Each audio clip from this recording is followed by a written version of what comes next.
네, 안녕하십니까. 오늘은 어, 글을 써야 되는 이유, 글을 써야 되는 이유에 대해서 이야기를 잠깐 드려볼까 합니다. 글을 쓰고 책을 읽는 사람이 매력적이다라는 생각을 어릴 때는 못했는데 나이가 점점 먹어가면 먹어갈수록 그 생각이 점점 더 확고해지는 것 같아요. 그러니까 뭐냐면 어떤 사람은 만났을 때 재미는 있는데 시간이 지나면 지날수록 좀 지루함이 있고 자주 보고 싶은 생각이 안 드는 사람이 있죠. 물론 그 사람이 가지고 있는 어떤 그 내용들이 부실하거나 이미 내용이 다 소진되거나 이런 이유들도 있겠죠. 뭐 여러 가지 이유들이 있겠죠. 뭐 처음에는 재밌고 웃겼는데 점점 지나면 지날수록 뭔가 그 농도가 좀 희석된 느낌인 사람들이 살다 보면 있잖아요.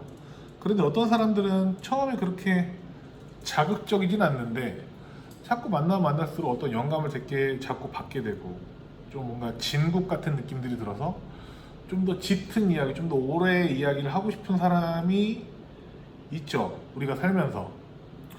근데 그 차이가 제가 봤을 때 이거 같아요. 그러니까 말이 좋으면 단기적인 매력도는 증가하는데 글이 좋으면 장기적인 매력도가 증가하는 것 같아요. 그러니까 이렇게 설명을 좀 드리면 어떨까요? 제가 좋아하는 그 강사들이 있었는데 그 강사들이 영상에서 봤을 때는 되게 재밌었어요. 근데 그 강사가 책을 내면 영상에서 봤었을 때 그 화술에 대한 임팩트보다 되게 많이 퀄리티가 떨어지는 책을 내는 경우들을 되게 많이 봤거든요.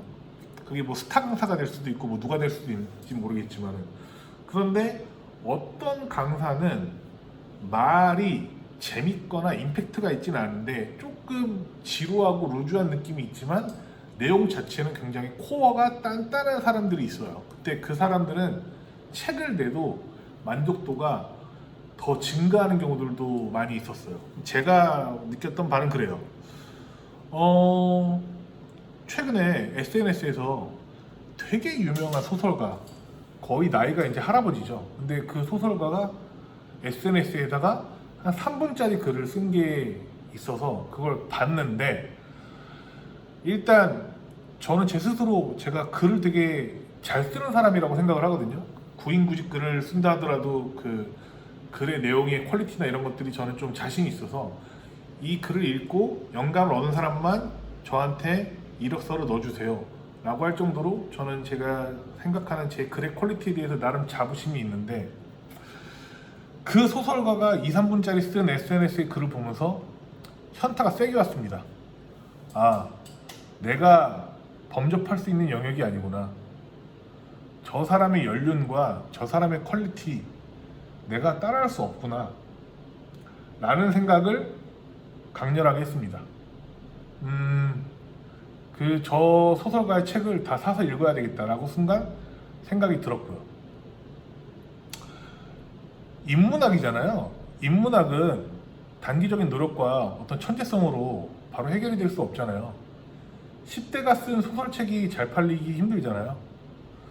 인문학이잖아요. 인문학은 시간과 노력과 경험이 비례해야 되는데 그건 글에서 확실하게 차이가 나는 것 같아요.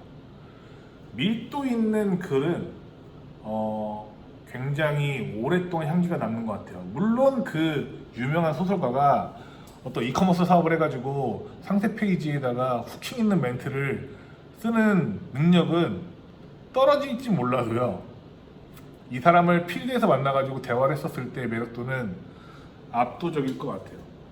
아까 말씀드린 것처럼 누구는 재밌고 즐거운데 오랫동안 만나면 좀 지겹고 루즈한 감이 있는 사람이 있고, 어떤 사람은 처음 만났을 때 자극적이지 않은데 굉장히 오래 보고 싶은 사람이 있는 거 같은 거잖아요. 그러니까 글을 쓴다라는 거, 글을 읽는다라는 건 좀 그런 거라고 생각을 하게 되는 것 같아요.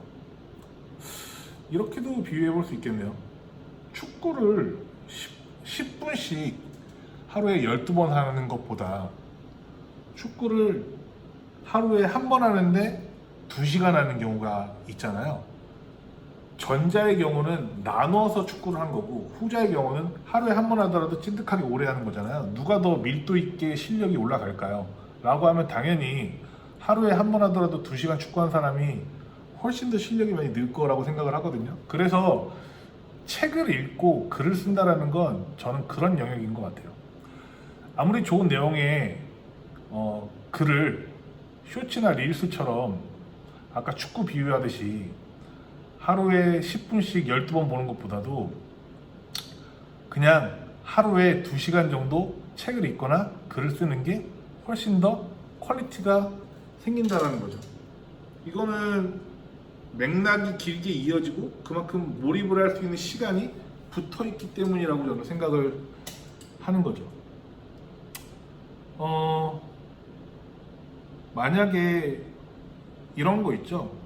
손님들 만나가지고 대화를 할 때 스몰 토크라든가 짧게 캐주얼한 대화를 하던가 손님들하고 10분씩 하루에 10분씩 12번 이야기를 하는 것보다 한 손님하고 2시간 동안 한 번 이야기하는 게 실력이 더 늘 수도 있다 라는 겁니다. 저는 그래서 글을 쓰고 책을 읽는 게 매력적으로 갈 수밖에 없는 이유가 그런 게 좀 있지 않나 라는 생각을 합니다. 물론 요즘 현대 사회에서는 생산성에 매몰됐기 때문에 그냥 쇼츠나 릴스처럼 잠깐의 데이터를 빨리빨리 학습을 해가지고 실력을 늘리는데 내용을 인풋을 때려 넣는데 혈안이 되어 있는 거죠. 근데 생산성에 매몰된 삶을 살면 코어를 발전시키는데 무조건 제약이 있다라는 얘기를 드리는 겁니다. 이거는 거의 확실하죠. 아마도요, 사업이나 세일즈를 하시는 분들은 이걸 굉장히 명심해야 됩니다. 어떤 사람이 보고 싶다, 그 사람한테 중요한 질문을 하고 싶다, 조언을 받고 싶다, 조언을 구하고 싶다 라고 하는 사람들의 공통점은 당연히 코어가 단단한 거고요. 코어가 단단한 사람들은 스스로가 본능적으로 이런 것들에 대한 기능이 좀 많이 올라가 있는 사람이라고 저는 생각을 합니다. 그래서 이거를 상쇄시킬 수 있는 유일한 길은 글을 쓰고 책을 읽는 게 제일 확실한 방법이라고 생각을 합니다. 특히나 요즘에 AI 시대에 맞춰서는 더 그럴 것 같아요. 더 이런 소양이 더 필요하고 더 이런 기능들이 활성화가 돼야만 앞으로 살아가는데 훨씬 더 유리할 것 같아요. 분명히 보면은요, 중간 정도 혹은 그 이상의 퍼포먼스를 내는 사람들은 글을 쓰고 책을 읽고 이런 것보다도 그냥 열심히 일을 하고 사람들 그냥 즐겁게 해주고 파이팅 있게 하고 과감하게 일을 하고 용기를 내고 하는 사람들이 대부분 일을 잘합니다. 근데 그 위에 있는 사람들이 의외로 그런 에너지가 있지 않고 내성적인 사람들이 많을 때가 있거든요. 그 위에 있는 사람들, 이 사람들은 제가 봤을 때 코어가 정말 단단한 사람들이라는 거죠. 그래서 이 사람들은 아마도 책과 글을 멀리하지 않을 확률이 높습니다. 저 또한 어떤 사람을 자꾸 만나고 싶다라고 느꼈을 때 그런 사람들이에요. 막 나서는 사람들이 아니라 그냥 진짜 내면이 단단하고 혼자 사유할 시간을 항상 확보하고 혼자 생각하고 글을 쓰고 책을 읽고 어울리는 것보다도 그런 것들을 계속 단단하게 만들어가는 사람들한테, 저도 그런 사람들한테 조언을 많이 구합니다. 그리고 그런 사람들하고 꼭 술을 한 잔 먹고 싶다는 생각을 더 많이 하고, 나는 누구인가라는 생각을 10분씩 하루에 12번 하는 것보다 나는 누구인가라는 생각을 하루에 딱 1시간, 2시간만 깊이 있게 생각을 하는 게 훨씬 더 내가 누군지 더 명확해지는 지름길이라고 판단을 하거든요. 그래서 결론, 글을 읽고 쓰자. 글을 읽고 쓰는 게 앞으로 우리가 살아가는 데 있어서 제일 중요한 중심이 될 수밖에 없다라는 게 저의 생각입니다. 끝!